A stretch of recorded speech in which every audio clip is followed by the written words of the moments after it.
Hello everyone and welcome to Talk Show Live. We are coming to you live from the Classic Lounge here at Bridge Classic Cars. Today we've got a really great show coming up for you. So we'll be doing the live draw for the Volkswagen Golf GTI, which we're really excited about. That sold all right, didn't it?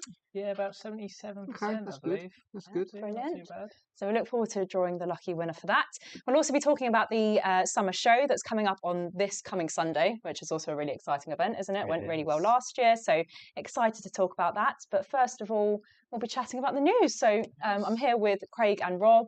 Can you tell us all things automotive in the world this week? So slightly different this week because it's about two vehicles that we've got here with us, Yep. and they're both very different. So firstly, we'll start with a modern car because I like a modern car. Love a modern car. I A bit too much. I don't like these classics. So we've got a 2026 Toyota Land Cruiser. So we've got this on loan from Toyota to do a review and grab lots of content about it. Influencers we are. Yeah. Big time. Yeah. Nick called us disruptors the other day. I didn't like that. I didn't like I bet he did. He genuinely did. Yeah, I didn't like it. So we've got the 2026 Toyota Land Cruiser.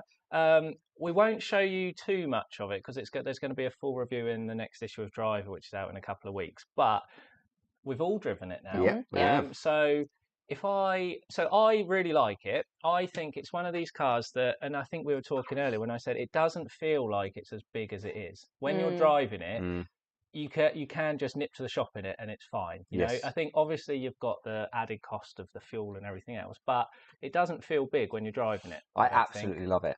I think what I like about it is it's got 4 doors, so it doesn't from the outside. We got the commercial. Yes. From the outside, it doesn't look commercial. No. It would look nice van-like, but I think the fact that if it's parked up in the co-op, you think it's not a commercial. Exactly. That's just true. looks like the Kinda cool. That's a good point. Because it's obviously got all of the back windows, but they're all covered with the metal but you wouldn't plates and know stuff. unless you're inside. You wouldn't know. Exactly. Yeah. So I really like it. Obviously, it's got the tow bar. It's a full work vehicle.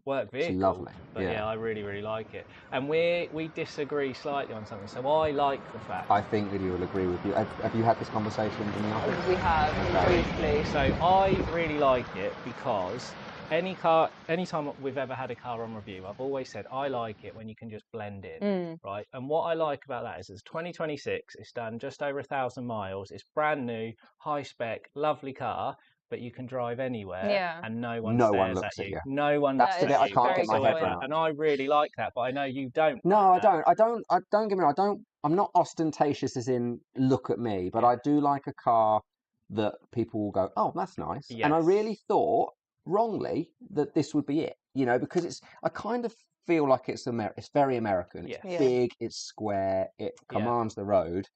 Until it arrived and I took it out and I was like, well, no one's looked. No one's looked at it at all. No, I really like that about it, but obviously we're very different. Another thing I like is obviously it's got all of the built-in driver aids, which a lot of modern cars have. Driving a classic, you don't have to deal with the beeping and the sensors and the lights and everything else. I feel like this, compared to the Isuzu D-Max we had a few weeks ago, this is much better. Yeah. It's got all of the driver aids, but they're not quite so aggressive and panicky. Absolutely. I felt with the D-Max, you just had to be going past the car and it would like freak out, lights flashing, beeping, everything. It was really quite stressful driving it. Whereas this, it'll beep. And then after a while, it's like, well, if you're not listening to me, I'm going to let you crack on. But from a driver's point of view, because obviously you're more of a driver than we are. Yes, you are an actual driver. We can get to the co-op, but not quickly. No, we can't take it around the track. What do you think? Do you know, it's probably one of the biggest cars I've ever driven, in fairness. Right, okay. I mean, I've driven the big Lotuses, the electric cars, but other than that, nothing really of that size. So, and this might be a controversial thing. This might get you cancelled immediately. You drove earlier our Defender I pickup did, yeah. and the Land Cruiser. Yeah. Obviously, there's the whole thing. If you want to go anywhere, go in a Land Rover. If you want to get home, go in a Land Cruiser. Yeah. What are your thoughts? I don't know. They're both very capable cars, aren't they? That's the thing. And it's quite nice that you have sort of got the continuation. I know they're obviously made by different manufacturers, but you can feel the similarities. Yeah. It's obviously just the Land Cruiser is obviously so much newer that you. I mean, I quite like the ventilated seats. So that was on straight away. Yeah. Also, John and I were talking the other day. It's really the UK specifically seems to prefer Land Rovers, but elsewhere in the world, oh yeah, definitely, it's more the Land Cruiser. Yeah. You know, for whatever reason, we've kind of lent into that. And one thing I wanted to ask you both is, obviously, Land Cruisers are meant to be tough, rugged, can go anywhere. They've added some luxury now, not loads, but it's comfortable now. Do you think it's lost any of its capability to get more luxurious? No, I wouldn't have thought so. One thing I noticed about it is the side step. My lad is only 8, 9. He stepped down onto the side step and it bent a little bit. Not to the point where it was going to break or anything like that, but I'd noticed because I was looking at him getting out, and because it sort of went down, I thought build quality maybe has changed. But I think you find that with any car. You know, you get into a Jaguar F-Pace or whatever, it's not the same as they used to be. Land Rovers aren't the same. No. I just really like that it's not trying to be a luxury car. It's still a capable commercial vehicle. It's got, like, even the dashboard, it's plastic, but it's nice plastic. Absolutely. You know what I mean? They haven't tried to go full leather, full velour and all that stuff. It's still very capable. And if you spill a drink in it, it gets muddy. You can pretty much just hose down the inside and you're fine. But it is a massive tick for me. It just needs to be orange. Orange. I think something that size doesn't need to be in your face, really. But maybe not bright fluorescent orange, but I've never seen one in a bright colour. That'd be interesting to see. There you go. Well, that's the next one. If you make an orange one, Craig will buy Send it over. So on the other end of it, let's go back to classics now. We like classic cars. So a little while ago, I think it was 2-3 weeks ago, Gordon went to auction with a customer. So the customer never been to auction before, was interested in going, wanted to buy a car. So Gordon accompanied him and advised him and helped him through the process. And whilst they were there, they bought a 1952 Bentley Mark 6. Lovely looking car. They bought it back. You know, it's been out. So it's been in the workshop for a few weeks now. So I was reading through. So we like to obviously research the cars and put write-ups and articles about them on the website. So I was reading through the auction write-up, and it said something about, oh, this is one of a series of 4. And that was it. There was no real explanation. Like, this is a rare car. There's only 4 of them made. So obviously for us, that's a really interesting claim to make. But a lot of the history have been lost with the car. So the car arrived with very little. There were some photocopies of, like, the original worksheets and build sheets and stuff, but not too much. So anyway, so I've spent a bit of time doing some digging and reaching out to various people who've worked on the car and all this. And it turns out that with fairly high certainty now, that is effectively a one-of-one car. Which is amazing. That's crazy. So does the owner know yet? So Gordon has spoken to him. I think at that point, I said to Gordon, I think it might be this, but I haven't had anyone else confirm. And I wanted someone who specialises in Bentleys and stuff to say, I think you're right. So basically, 1951, Bentley built the Mark 6 chassis, which is the one we've got over there. It then got shipped out to H.J. Mulliner to be coach built. So the chassis is 1951, but the body's 1952, which is why the car's registered as 1952. That when it was delivered complete. So at the time, H.J. Mulliner were doing a design. It was basically a small series called Design 7529. In that series, there were 4 cars, 3 of which were built on Bentley R-Type chassis. 1, which was the developmental car, was built on the Mark 6 chassis. Right. Our Mark 6 Bentley. So as it turns out, through all of the evidence, I've been speaking to Frank Dale, who had the car in the 80s, so Bentley Rolls-Royce specialists. They had it in the 80s, looked after it, and the MD remembered it. I sent him an email saying, we've got this car, and he went, oh, is it the red one? So immediately knew the car. So it was grey originally. The original Mark 6, the one-of-one, was grey. Chris in our paint shop has stripped the paint. He said, oh, yeah, there's some grey on this. So, box that's ticked. The engine number, chassis number, body number all match the records for that car. Very big tick. You are very That's big a big tick. Yeah. Oh, sold, did you just say?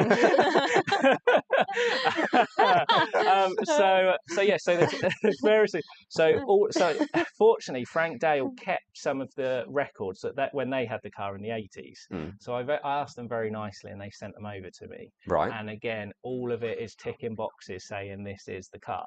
So then I thought the only thing I'm missing now is I've put all the evidence together, and I'm like, okay, I think this is the car. Yeah. I asked Giles, who's the MD of Frank Dale and Stepsons, been dealing in Bentleys and Rolls Royces since 1946 as a company. And I said, this is what I think this car is.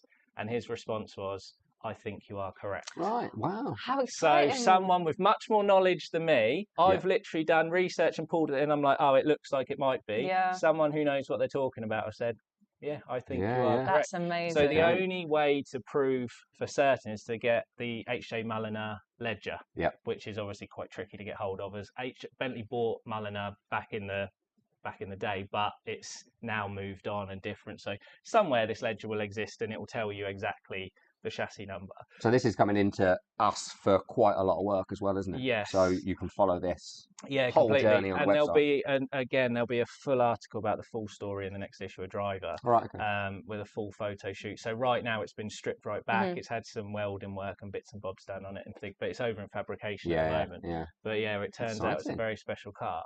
And I said to Gordon, I was like, oh, did you know it was special? He went, oh, I knew it was rare, but not that quite rare, that not rare. one of one. And it's happened to us before with the Riley. We thought it was one of four. Turns out it's a prototype car. This Bentley, he knew it was rare. He knew it was one of four. It's actually the developmental car. I see a children's book coming along. Part 2. Ben. Called him Ben. But so I just thought that was really, really cool. And I think it's one of those times where, people always say, oh, every car's got a story. Regards that has. If you look at that car, it was a beautiful car.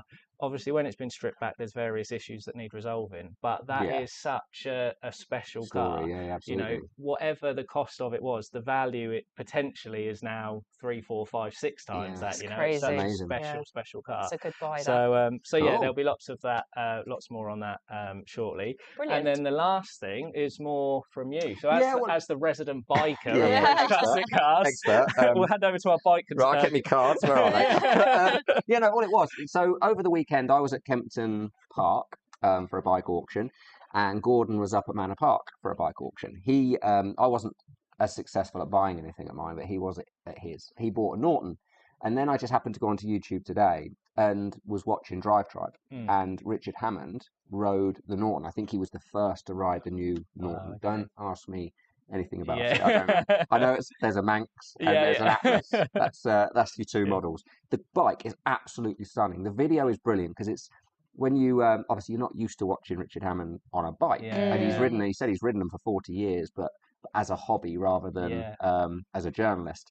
And he shows the bike off beautifully. So it looks like Norton are back, properly back. You've mentioned it a few times, but the new bike is absolutely stunning to look at. Well, because he had I can't remember the one he rode in Top Gear where they raced across London. Jeremy in a boat, Stig on public transport. Right, okay. He had the bike, didn't he? And I have a feeling I saw that's coming up. That bike's coming up for sale. So it looks like he's potentially getting rid of a Norton he's had and moving on. But it's well worth watching that video. I know it's not from us, but you are allowed to watch other people's videos, I suppose. As long as you jump back onto us. So after this video, not now. After but this it's a really good video, and it shows the bike off beautifully. And I think he's the first person to ride it. So. Very nice. Yeah. It's good. Excellent. Well, speaking of bikes, we have just launched a 1990 Yamaha FZR 1000. That's quite a mouthful, but so stay tuned for that video coming up. Some motorbikes make history. This one helped write it. The 1990 Yamaha FZR 1000 changed the superbike game, combining legendary performance with groundbreaking EXUP technology and unmistakable Delta Box engineering. Finished in Yamaha's iconic factory racing colours, it's more than just a motorcycle, it's a true 90s icon. Raw, mechanical, unfiltered, every ride delivers the sound, the power and the thrill that modern bikes can't replicate. For collectors, enthusiasts and riders who appreciate a genuine classic, opportunities like this, they don't come around often. So you could own a piece of superbike history and get your tickets now because this Yamaha FZ 1000 could soon be yours. Some motorbikes make history.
Which is £5,000. So congratulations to David.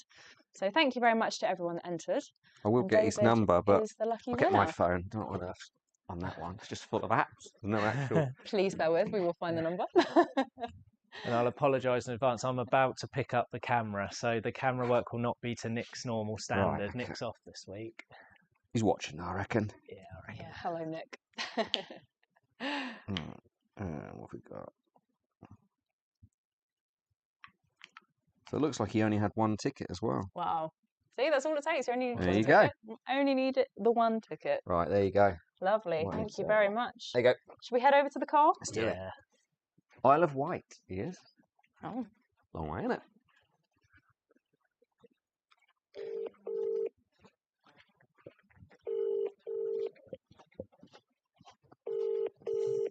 It's ringing for a long time. So it's not positive. He's obviously not watching live, is he? Oh, no, maybe not.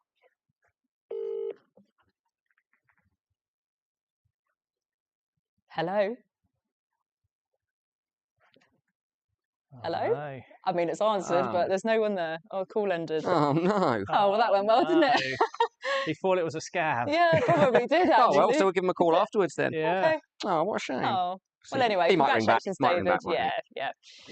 Cool. Right. So, shall we chat about what's coming up on Sunday? So, Sunday, I haven't opened that door. Let's go and open that door. So, on Sunday, we've got our summer show here, or barbecue. So, every year we do, a good few years ago, we did big car shows here. Yeah. So, basically, all of the land around here got taken over by classic cars. Amazing. And then we moved on to barbecues. Okay. And it ended up being, 100 people used to come 144. along?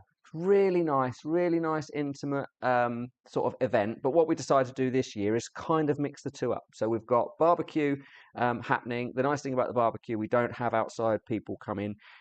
We source the food. We do absolutely everything. So you're on the spatula, are you? I'm literally doing the whole lot. I'll be parking you and then I'll run over and get you a burger. Amazing. Yeah, it's all happening. So out here is where it's all going to happen.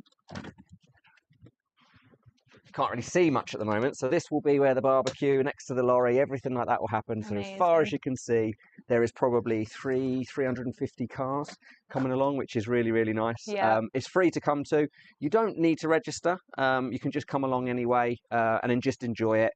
You can get yourself a barbecue if you're here. If you just come along and you don't want food, that's fine as well. But yes, literally everything you see, all the workshops will be open. The fabrication room will be open. All of the grass down the front will be taken over by cars. So yeah, this is what's happening at the weekend. So come along if you're around. It's going to be good weather. So that's always about, I think so, I believe. I think is it not? Well, I don't know. just jinxed it there, well, but hopefully not. I think it's questionable, isn't it? Yeah, normally what happens is it'll be in the middle of a heat wave like this. We put a show on and it rains. So last year, there was an enormous tent that took over everything. So we were like, don't panic. If it rains, it's absolutely fine. And it did rain, didn't it? I think last year, if I remember rightly. But we had a tent. But because obviously the heat wave we've had this year, we thought, let's not bother with the tent. No. Don't need it. Apparently Sunday it's due to rain, but it's still going to be a really good event anyway. We're going to open up the doors so you'll be able to go inside anyway. Amazing. So like I say, if you want to register you can, because obviously that helps us know how many burgers to order. If not, we'll guess a few more and then just come along anyway. So yeah, it'll be a really good afternoon. That's really cool, because obviously when people are tuning in, they see what goes on, but perhaps they don't see what's actually behind the scenes. Exactly. So to actually get a proper view of what's going on. I think most people that visit here are quite surprised by this room that we're in. Yeah. Because this majority of the time is shut. But when they come in, they see where you're standing, they see where Molly stands, where we are, and they sort of go, oh yeah, it all makes sense now. So yeah, it's really good. It's like I say, all of the doors are open, so basically you can just come and go and do whatever you want for the day. So it's going to be really good. That sounds great, and to have a look at some nice classic cars as well, because I'm sure people will bring some nice. Well, you've got your competition cars in here. We've got a couple of the workshop cars that are in here as well, stuff that's half built, and then you're going to have a field full of other people's to enjoy. Exactly. So what more could you want on Sunday? No, it's the best way to spend a Sunday. So yes, if you haven't got your tickets, please head onto the website, grab your tickets. Yeah, it's totally free, so you don't need to pay anything. Even better. There you go. Yeah, absolutely. It's only if you want a burger. That's all we ask for. We all love a burger. Not a lot to ask, is it? No, exactly. Cool. So yeah, do you want to have a look at the video? Was it last year's event? Last year's event. Check this out.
On our summer barbecue here at the Bridge Classic Cars. The Classic Lounge has been absolutely full to the brim with so many people, and we've had an amazing turnout of cars. Thank you so much for coming along, if you did come and visit us, and we hope to see you at our next event very soon.